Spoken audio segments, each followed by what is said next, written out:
देश की राजधानी दिल्ली की राजनीति में चल क्या रहा है। आम आदमी पार्टी बड़े मुश्किल दौर से गुजर रही है। सवाल सिर्फ सियासी नहीं है, दिल्ली की जनता भी अब आम आदमी पार्टी के शासन से परेशान नजर आ रही है।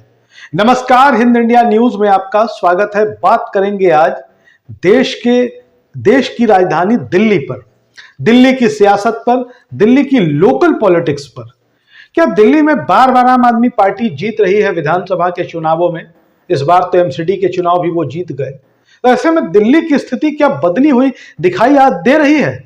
क्या आम आदमी पार्टी जो दावे करती है उसकी सच्चाई क्या है? आम आदमी पार्टी जिस तरीके से अपने हर नाकामियों का ठीकरा दूसरी सरकारों पर फोड़ रही है, वो कहां तक सही है? दरअसल बात करेंगे कि दिल्ली में पिछले कुछ दिनों से अब अरविंद केजरीवाल जेल चले गए। जेल से वापस आने के बाद उन्होंने इस्तीफा दे दिया और आतिशी दिल्ली की मुख्यमंत्री हो गई। अब देखिए, सवाल यह है कि दिल्ली में जो एमसीडी है उस पर भी आम आदमी पार्टी का कब्जा है आज की तारीख में, और दिल्ली में सरकार भी आम आदमी पार्टी की है। यमुना नदी का मसला बार बार सामने आ रहा है। देखिए, आपको बता दें कि बड़ी संख्या में यूपी बिहार के लोग, पूर्वांचल के लोग दिल्ली में रहते हैं। जो लोग छठ, जिनके लिए सिर्फ पूजा नहीं है, त्योहार नहीं है, आस्था और विश्वास का बड़ा पर्व है। और इस दौरान यमुना नदी की फिर से वो तस्वीरें आ रही हैं जिसमें पूरी यमुना जी झाग झाग नजर आ रही है। और जिस तरीके से यमुना में गंदगी नजर आ रही है, उसने एक बार फिर से दिल्ली में आम आदमी पार्टी की सरकार पर सवाल खड़े कर दिए हैं। और दिल्ली की मुख्यमंत्री आतिशी कहती क्या है कि उत्तर प्रदेश से, हरियाणा से वो कचरा आ रहा है यमुना नदी में, उसकी वजह से ही ये यमुना नदी में गंदगी है, प्रदूषण है। आपको याद होगा जब पंजाब में कांग्रेस की सरकार थी और दिल्ली जब प्रदूषित होता था, जब पूरा दिल्ली धुआं धुआं होता था, तो यही केजरीवाल मुख्यमंत्री थे और आम आदमी पार्टी कहती थी कि पंजाब में जो पराली जलाई जा रही है उसकी वजह से दिल्ली प्रदूषित हो रही है, दिल्ली धुआं धुआं हो रहा है। क्या आम आदमी पार्टी की सरकार की कोई जिम्मेवारी खुद की नहीं है? कभी भारतीय जनता पार्टी की सरकारों पर, कभी कांग्रेस की सरकारों पर, कभी केंद्र की सरकार पर, कभी एलजी पर काम नहीं करने देने का आरोप वो लगा रहे हैं। अब दिल्ली की कुछ गिनी चुनी हुई स्कूलों को दिखा करके, दो चार कह सकते हैं कि उनके जो मोहल्ला क्लिनिक है उनको दिखाकर, क्या दिल्ली का विकास यही है? लोग अब शीला दीक्षित को याद करने लगे हैं।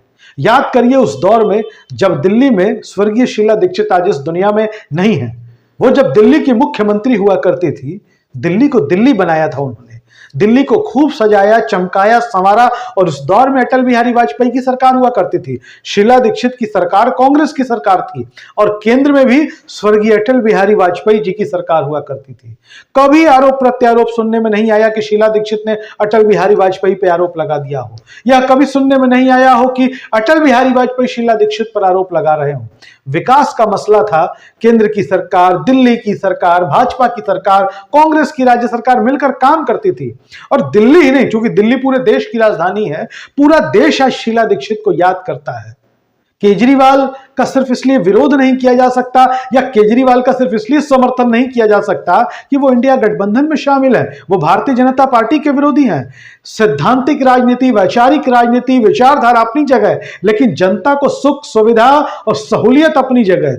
दिल्ली में इस कदर गंदगी, कहीं पानी का अभाव, सड़कों में गड्ढे, गड्ढों में सड़क, ये स्थिति कहां खड़ी हो गई है? दिल्ली देश की राजधानी है, और देश की राजधानी से पूरे देश की प्रतिष्ठा जुड़ी होती है।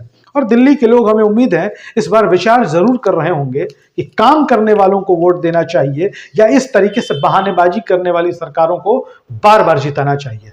हालांकि हम लोकतंत्र में रहते हैं, लोकतंत्र में जनता मालिक है। अब देखिए जनता का निर्णय क्या होता है, क्योंकि दिल्ली में भी विधानसभा चुनाव की आहट तेज हो चुकी है।